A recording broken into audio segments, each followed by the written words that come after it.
La formación académica es la piedra angular de todo profesional del derecho y garantía de excelencia en el desarrollo de la praxis jurídica.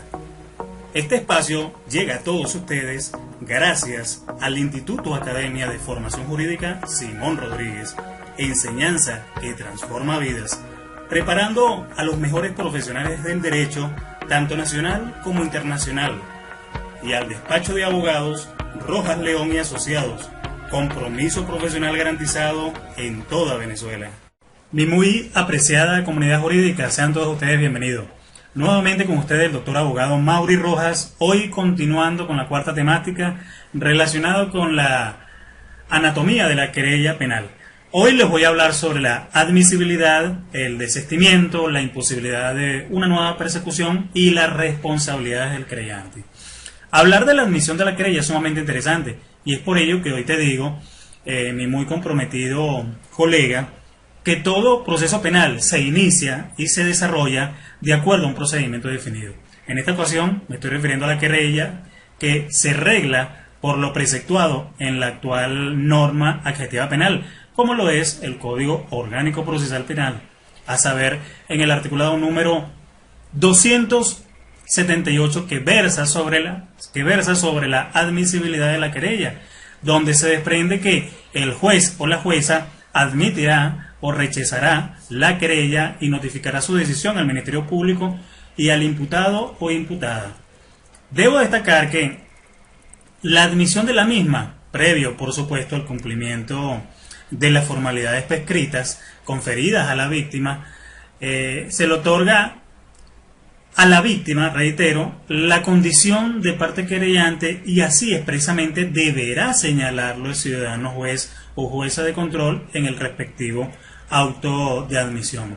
Si faltara alguno de los requisitos previstos en el anteriormente descrito mandamiento legal número 276 de nuestra norma adjetiva penal, se ordenará que se complete dentro de los 3 lapsos siguientes, es decir, 3 días. Las partes se podrán oponer a la admisión del querellante mediante las diferentes excepciones correspondientes y se debe señalar que la resolución que rechaza la querella es completamente apelable por la víctima, sin que por ello se suspenda el proceso. Es importante destacar que la definición en sí misma de la víctima representa un amplio concepto, ¿no? Y asimismo, recordar que lo señalado en el artículo número 10 del Código de Procedimiento Civil, el cual refleja el principio de celeridad procesal, también aplica para este caso. Basándonos, por supuesto, que una vez que la querella sea apelable y se subsane dentro de los 3 días siguientes para admitir o rechazarla formalmente, esta deberá, reitero, apegarse directamente a lo estipulado en el artículo 276. Es importante resaltar que estos 3 días de los que dispone el Tribunal de Control para admitir o rechazar la querella poseen su naturaleza constitucional, directamente en el mandamiento número 51 de nuestra Carta Política, el cual establece el derecho de dirigir o de generar una petición ante cualquier autoridad donde se preceptúa directamente ese derecho. Es decir, mis estimados, que toda persona tiene el derecho de representar o dirigir peticiones ante cualquier autoridad, ante cualquier funcionario público o funcionaria pública sobre los asuntos que le sean de la competencia de estos o incluso esta. Y por supuesto obtener una oportuna y adecuada respuesta. Todo ello por supuesto en el amplio camino que aborda directamente la justicia expedita, el debido proceso por supuesto y a la tutela judicial efectiva. De la misma manera, lo plasmado en el artículo número 10, como ya se los había comentado, plasmado directamente en el Código de Procedimiento Civil, que estipula el principio de celeridad procesal y básicamente dispone que la justicia se administrará lo más breve posible.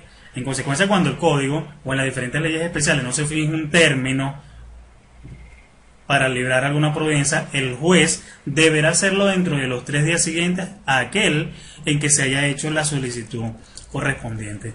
Dicho esto, ahora sí podemos comenzar a generar un proceso de diagnóstico directamente a la inadmisibilidad de la querella. Ante esta situación, el mandato número 278 del Código Orgánico Procesal Penal directamente señala que la resolución que rechaza la querella es apelable por la víctima sin que ello suspenda el proceso.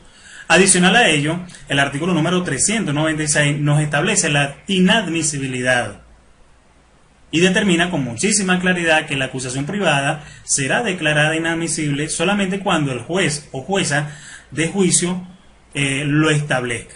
Ante esto, por supuesto, el abogado deberá proceder a practicar el respectivo recurso de apelación determinado en el artículo número 397. En este mandamiento se refleja o se determina que contra la decisión que declare, óigase, contra la decisión que declare la inadmisibilidad de la acusación privada, la víctima podrá ejercer el recurso de apelación dentro de los 5 días hábiles siguientes a su publicación. Hay que estar muy pero sumamente pendiente de todo ello. La querella, como siempre se le ha comentado, directamente representa el instrumento más poderoso para instar directamente al proceso judicial. Ahora, hay ciertos elementos que siempre hay que considerar y la realidad procesal jurídica es completamente opuesta a este tipo de imperativos legales. Hoy por hoy se observa y muchas veces somos víctimas de una violación al Estado de Derecho y de Justicia materializado en las dilaciones indebidas, materializados en las injustificadas audiencias que se demoran sin completa justificación, reitero, por supuesto de parte de quienes poseen la facultad de tutelar los derechos de los ciudadanos en nombre de la República, haciendo el proceso aún mucho más espeso, viéndose por supuesto en la actualidad que la admisión de una querella suele tardar hasta 2 meses, incluso hasta más, por una extensa y variada cantidad de motivos, entre los que destacan el aumento desmedido de las causas penales, que no hay despacho, no hay juez que conozca de la causa, el juez aún continúa leyendo el escrito de la querella, no hay luz, no hay suministro de energía eléctrica, entre otras.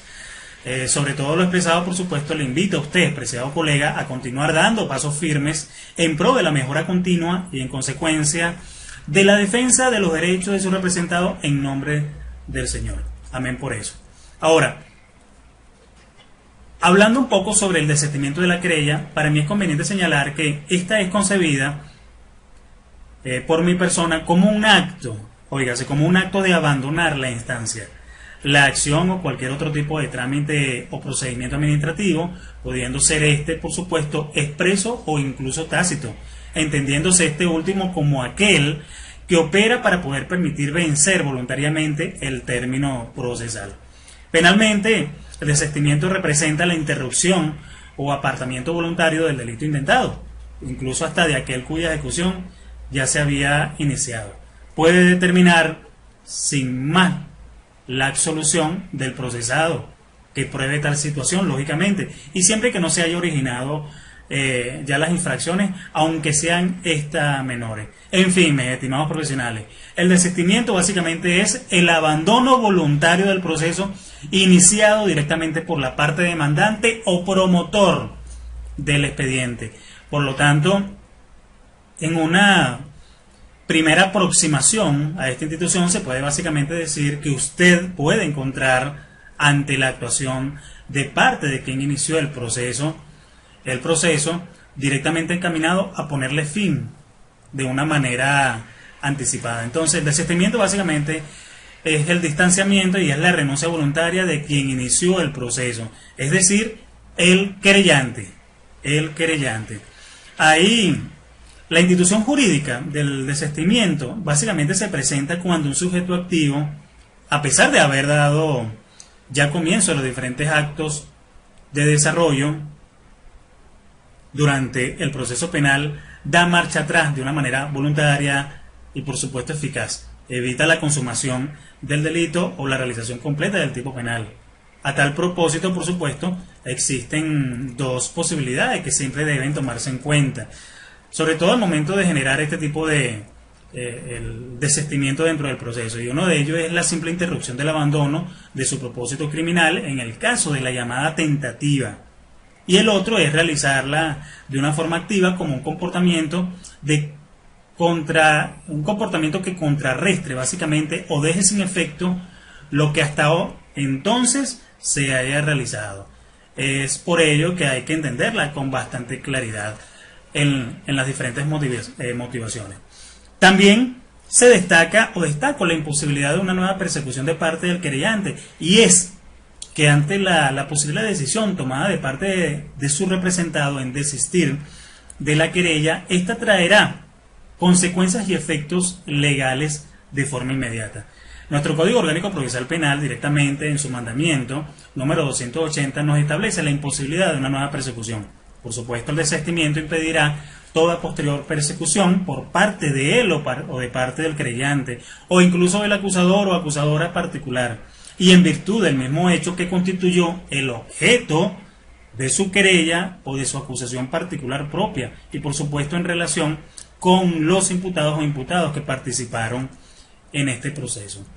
Se quiere decir con esto que una vez hecha, activa de forma voluntaria y eficaz la declaración del desistimiento de la querella, el imputado queda totalmente absuelto de cualquier nueva persecución penal que pudiera presentársele o presentarse por imputársele el delito que pudo haber cometido en perjuicio de la víctima. Claro está, respetando en su totalidad el derecho que le consagra directamente el artículo número 49 en su numeral 7 de la Constitución de la República Bolivariana de Venezuela, que especifica con claridad que el debido proceso se aplicará a todas las actuaciones judiciales y administrativas. Y en consecuencia, por supuesto, ninguna persona podrá ser sometida a juicio por los mismos hechos en virtud de los cuales hubiese sido juzgada anteriormente.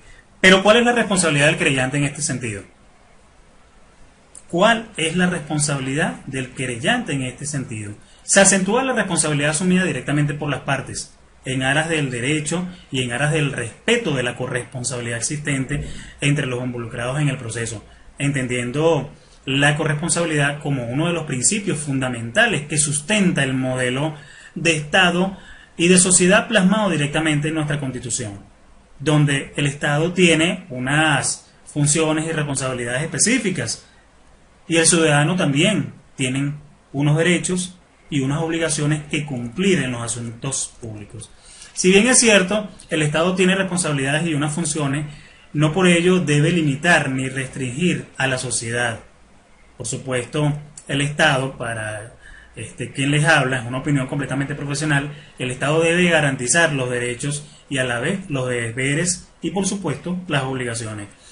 La corresponsabilidad implica la responsabilidad, y este es un valor social instituible directamente para la observancia de los derechos humanos, para el debido cumplimiento de las obligaciones de unos en relación con los otros. Hablar de corresponsabilidad y hablar de responsabilidad básicamente representa un derecho y un deber, pero para que la corresponsabilidad se dé en la práctica se debe ser responsable con uno mismo en relación con las otras obligaciones de toda clase. Por lo que insisto que la corresponsabilidad, por lo tanto, presupone la responsabilidad y es un valor más elevado que la propia responsabilidad. Pareciera que es algo completamente parafraseado y sin embargo genera muchísima magnitud. Para que exista corresponsabilidad tiene que haber responsabilidad, y la responsabilidad en sí misma genera una corresponsabilidad. Sociedad, Estado, Estado, sociedad. Estado, sociedad. Hay otras funciones dentro del Estado que por supuesto deben tomarse siempre en cuenta. Sin embargo, hoy como abogado me gustaría darles un consejo muy puntual. Al abogado se le enseña que sea un buen lector, ya que parte de su oficio profesional va a consistir en dedicarse a la lectura de los casos. Y es por ello que la formación académica pasa a ser uno de los sostenes y pilares fundamentales para el crecimiento y por supuesto para la mejora continua de la praxis jurídica.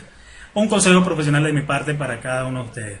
Mis estimados profesionales, gracias por compartir cátedra jurídica con cada uno de los presentes acá, con mi persona. Dios le bendiga. Nos vemos en una próxima ocasión disfrutando de la majestuosidad de la educación o de la formación jurídica. Dios le bendiga. Este espacio llegó a ustedes gracias al Instituto de Academia de Formación Jurídica Simón Rodríguez, enseñanza que transforma vidas, y al despacho de abogados Rojas León y Asociados, compromiso profesional garantizado en toda Venezuela. Si quieres recibir información actualizada sobre nuestros eventos formativos, suscríbete a nuestro canal y activa la notificación.